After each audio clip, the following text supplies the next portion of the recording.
back there. Hey, how are y'all tonight? Welcome to Law Call. Tonight we're talking about automobile accident cases, truck cases. The squirrels are still talking back behind the screen. Lights are on. There we go. Give us a call, 850-392-1544, 850-392-1544. I think we need to bring them back on. They just kept talking all the way through our T's. So I think we need to bring them back out here and see if they can answer questions about auto accidents or truck accidents or heavy accidents. And hey, we've got Brian Connors here with us. How you doing tonight, Brian? I'm doing good. My fantasy football teams are doing well, and I got no complaints besides the cold weather. Oh yes, you had something you wanted to say on the top of the show to Eli McFadder? It wasn't going to be on the top of the show, but Eli, it feels like child abuse what happened today. So I apologize for scoring more than 200 points against you, and I texted both of your parents to let you know that you should be watching, but it's past your bedtime. So I'll make sure this gets posted on Facebook at some point in time. I'm sorry, Eli. He's just been on you that you won't answer your phone, so I just had to get that up front. Folks, tonight we're going to talk about automobile accidents, heavy truck accidents, accidents out on the highways. Something we are definitely going to talk about is uninsured motorists, but we've got an email question we're going to get to first. Let's go to that. And it says, I was in an accident about 70 days ago, so a little bit over 2 months. It was completely the other driver's fault. He ran a red light and hit me on the driver's side. My car is completely wrecked. I was taken to the ER, had serious muscle spasm and pain. Then for the last 2 months, I've been receiving physical therapy, counseling for trauma. How do I calculate or evaluate the pain and suffering and inconvenience cost? And that is from Mark, and we don't know where Mark is, so we're going to talk about that in Alabama, Georgia, Florida. We'll talk about all of them. So Brian, why don't you talk about the pain and suffering and calculation of damages in the state of Florida? We'll start there. Well, I was about to say in Florida, I know Alabama law a little bit, but you're licensed there. But in Florida, to be entitled for money or compensation for pain and suffering, technically under the law, you have to have sustained a permanent injury as a result of the car wreck. Now, there's a couple of other exceptions, like if you're scarred or something like that. But basically, your life has to be permanently altered. And most people think, oh, you know, I don't have any broken bones. Do I have a permanent injury? But a lot of times, a herniated disc or even a really bad, like sprained ankle can leave permanent damage that leaves scar tissue. And we've seen like fractured ribs or fractured sternums where it heals fine, there's no surgery, but there is an everlasting effect, and that's considered a permanent injury. So depending on what the medical records say and what your doctors say and things like that, it really depends. Most of the time it's best to, get in touch with a lawyer. A lot of our clients, they, go to the emergency room, get checked out, get some physical therapy, and they're fine. So they ask, well, how are we entitled to additional money?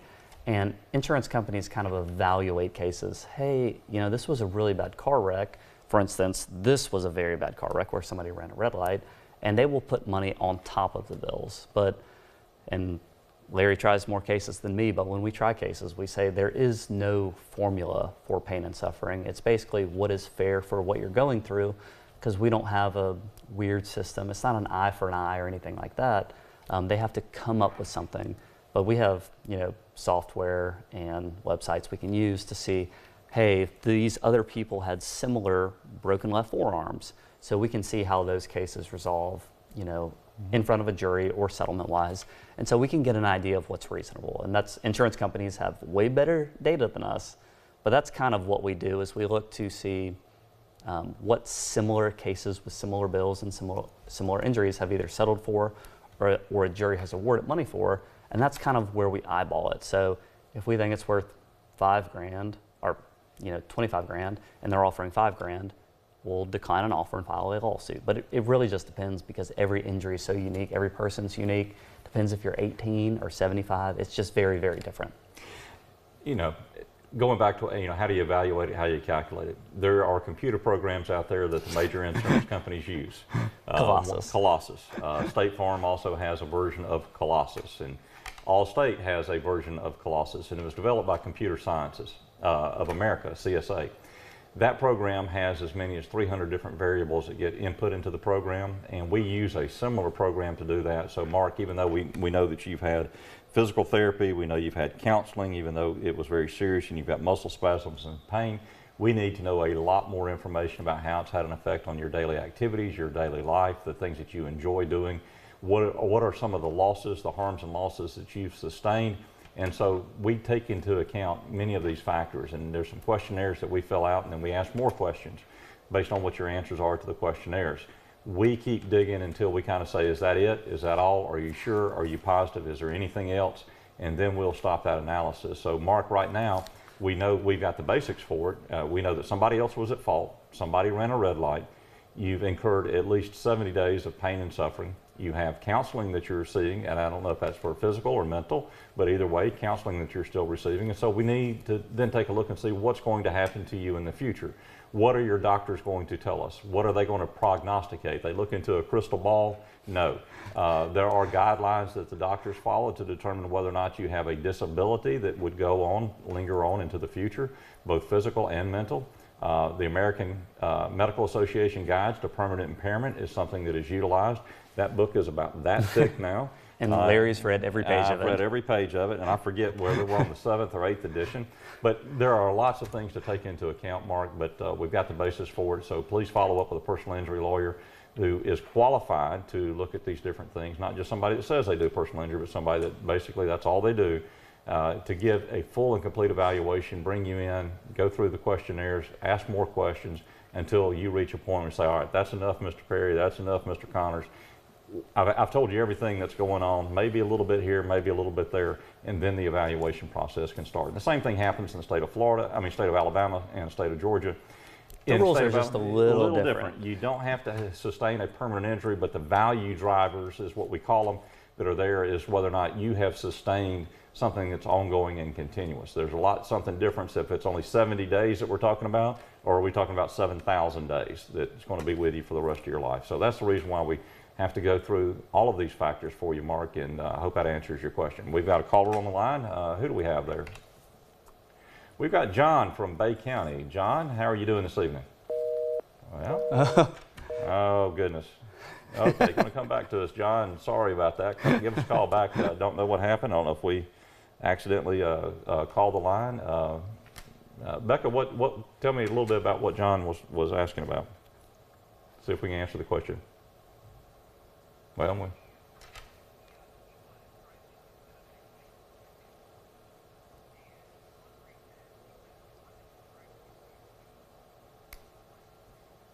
okay, so John has a question, and I listened to it. Sorry, y'all couldn't hear that question. But that's why we were quiet for just a second. That's why we were quiet, so I could hear it, make sure I've got it. John actually was responsible for causing an accident, and he was using his cell phone.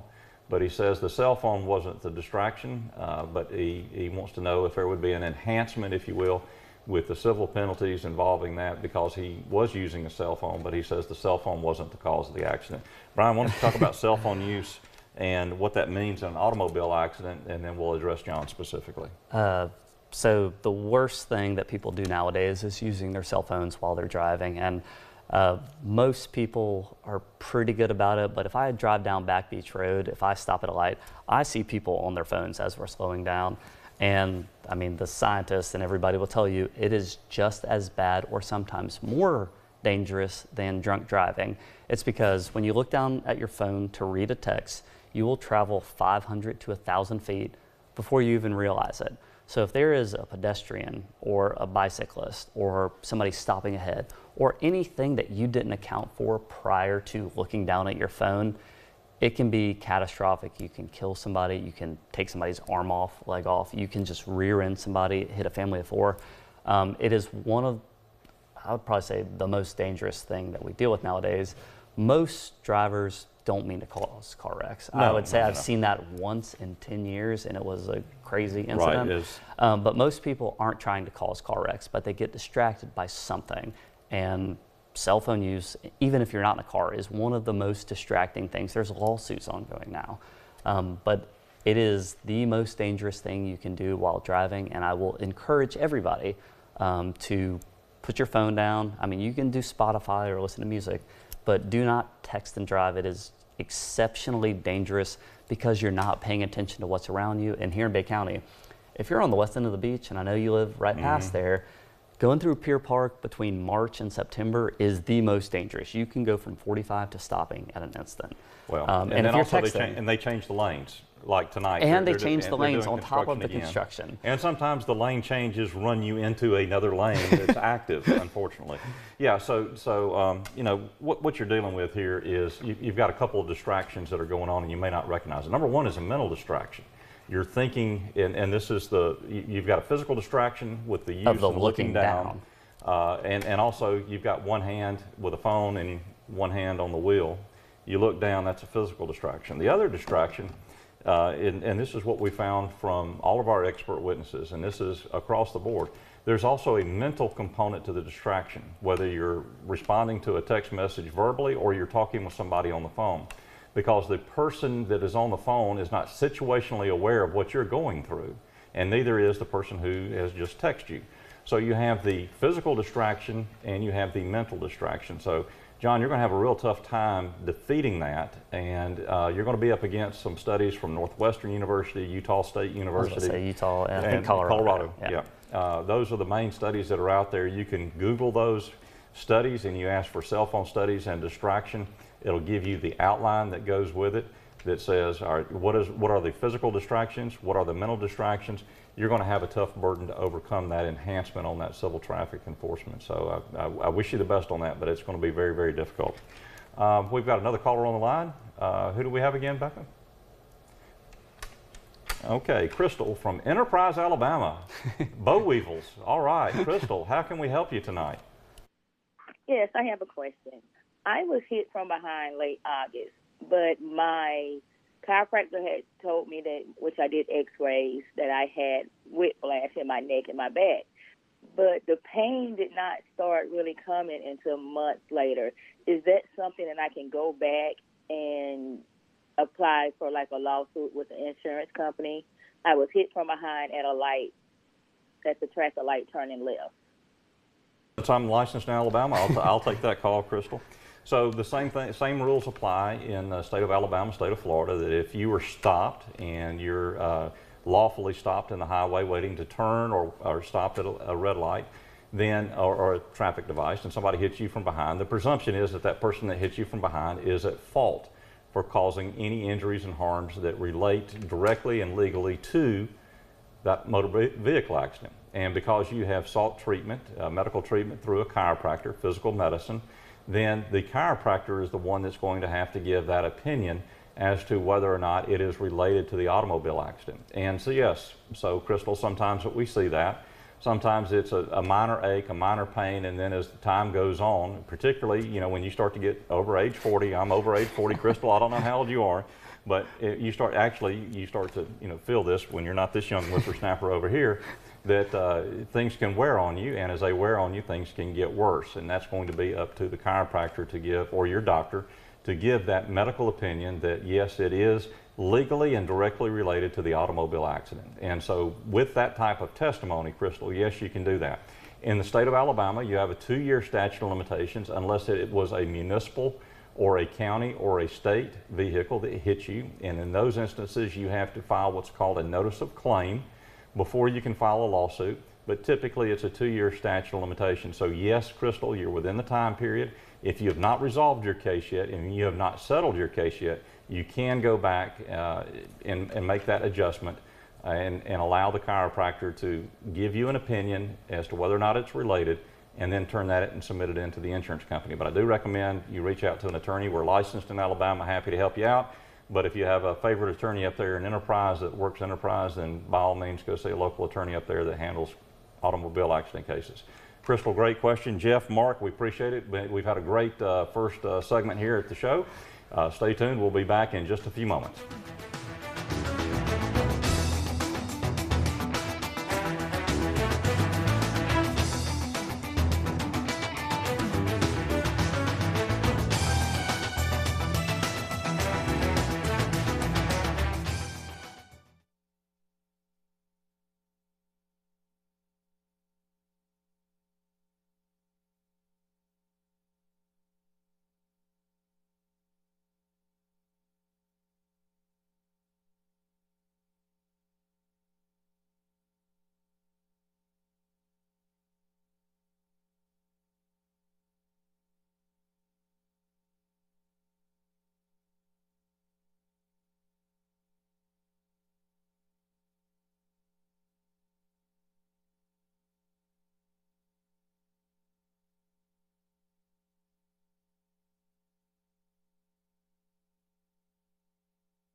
And welcome back to Law Call. We're taking your calls live on the air, 850-392-1544, 850-392-1544. If you don't want to go on the air and you want to shoot us an email, it's LawCall, LAWCALL, at WMBB.com, LawCall at WMBB.com. Brian, we're going to talk about uninsured motorists. Last week, and I don't know why it just hit us so hard last week, we had several major accidents that came into our law office. And the party that caused the accident had no insurance. Which is 1 in 4 people in Florida. Right. Then we start looking at our clients' own insurance, and lo and behold, they had waived uninsured motorist coverage. What is uninsured motorist coverage, and why is it important?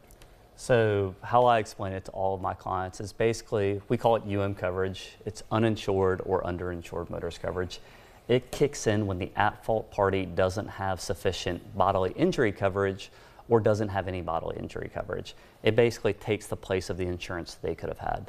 So the biggest thing in Florida, which has been like this since I've been an attorney, which is more than a decade now, which ages myself a little bit. Yeah, there you go, my man. But in Florida, we are not required to carry bodily injury insurance. So if I'm driving around and I go cause an accident, you do not know if I have bodily injury coverage to compensate you if somebody's injured in your vehicle, if it's you, your kids, your husband, whatever.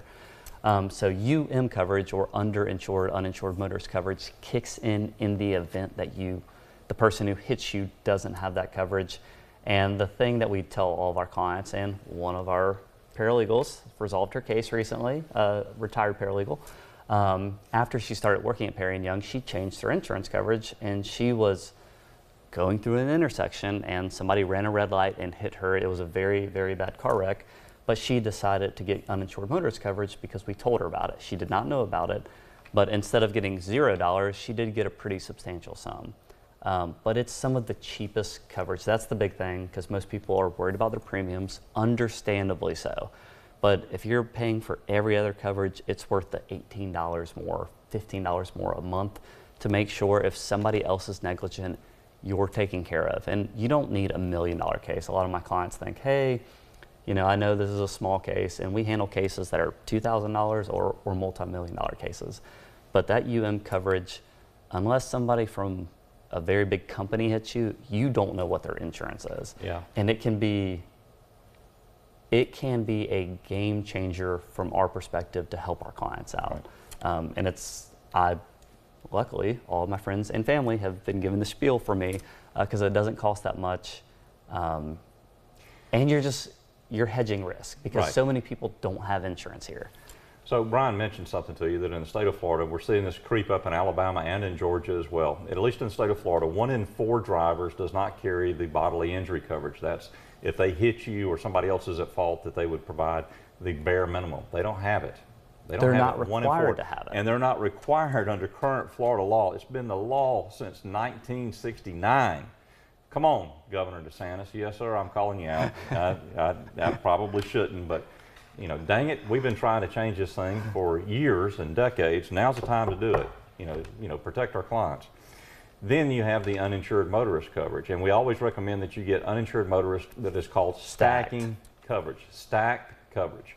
The reason why you stack it is you get to add your policies together, and again, if you sustain something that is more severe, you're going to need all of those stacked coverages, all those policies added together within your home, within your household, that you're able to put that together. And the stacked coverage versus the non-stacked coverage is literally like $5 or $10 a month difference. And I know people, times are tough and we're kind of cutting corners on everything, but that also means that the people who weren't carrying the bodily injury coverage before, there's going to be more of them, and more likely that you're going to have an accident involving either an uninsured or an underinsured motorist.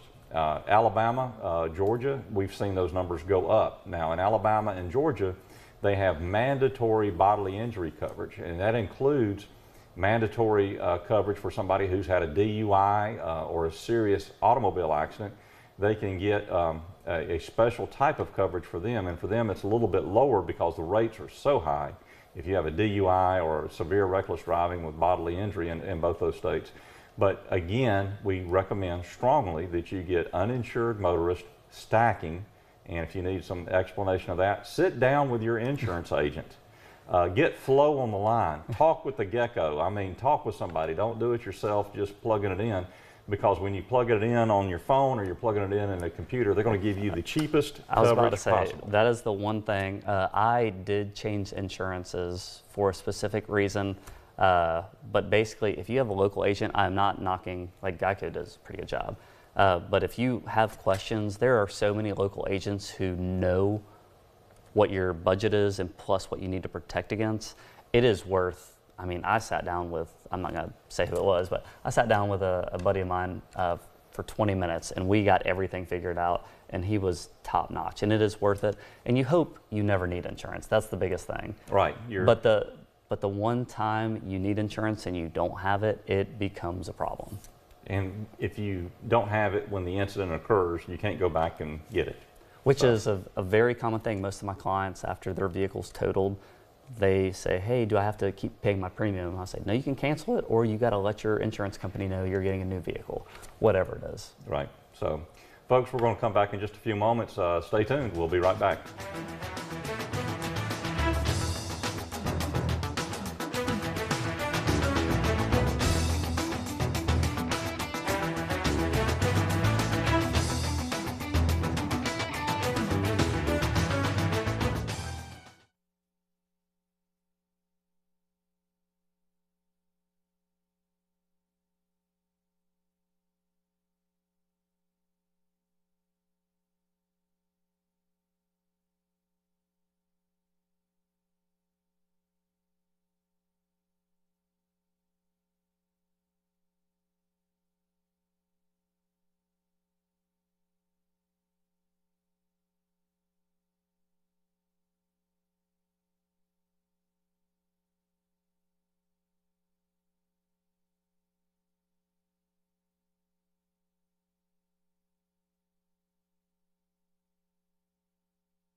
And welcome back to Law Call. We've had a great show tonight. We've talked about uninsured motorist coverage. We've talked about rear-end automobile collision cases. We've talked about cell phones. And we've talked about the importance of getting an attorney when you've been involved in an automobile accident. Brian, any parting words of wisdom?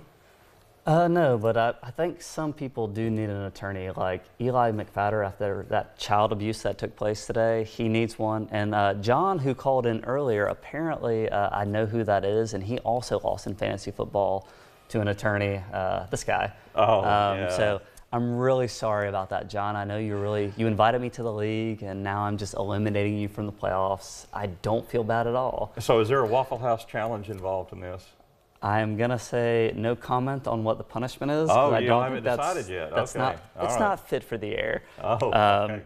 But obviously, I guess we got to do a couple of shout outs. We've got some shout outs tonight, so let's go ahead and go to those before you get in any more trouble, buddy. I was about to say I'll let Larry go first because I got a couple, but we've got Bruce and Donna who are watching the show. Oh, let's go to the photos first. This is our small group at Cafe Del Mundo down in the Cove, Cafe Del Mundo. It was a great place. I got to roast coffee beans. Now, I don't have their the pictures. coffee is exceptional. Yeah, well, it's roasted right there. We got Marta and Jimmy. Let's go to the next photo. We've got some other folks there at the small group. We had a great night. My wife there, she made a tenderloin of beef, which was out of this world. She's an excellent chef. I can attest firsthand. Shay Pam. Let's go ahead and get to some others here that we've got. We got some other photographs. Oh, there. Now the little one there, her name is Abby, and I taught Abby how to twirl spaghetti. And we got Eva. Eva's about ready to have another child, blessing, my wife, and we got Mary Jo that's in there too. Let's go to the next one. And of course, you got to see me. It was semi-formal. He was dressed to party. I was dressed to party, but he's there to have fun. I was there to have fun. There you go. You got it. I had to. We served the ladies, and we had a great little dinner. Excuse me. We had about 20 ladies that attended, but that was the attire that we had. We've got, like I said, Bruce and Donna who are watching. We've got Harriet and King, Miss Pam. Superstar you just Gary stole Starr. 3 of mine. Oh, 4. no. Oh, that's the one I forgot, There Gary. You never forget. All right, Gary. obviously, shout out to Selena. Did you say Rick from the Marlin? No, You it's left off That's Rick. You. No, Rick. Obviously, Calvin, thanks for calling in. I appreciate it. Miss Pam, you're on there. Ben, thanks for texting me. You watch every time. Donna and Bruce, appreciate seeing you guys. But I hope everybody is having a Merry Christmas and any more parting shots. I think, Jimmy, I almost forgot you. I forgot you watch every time. That's right. There you go.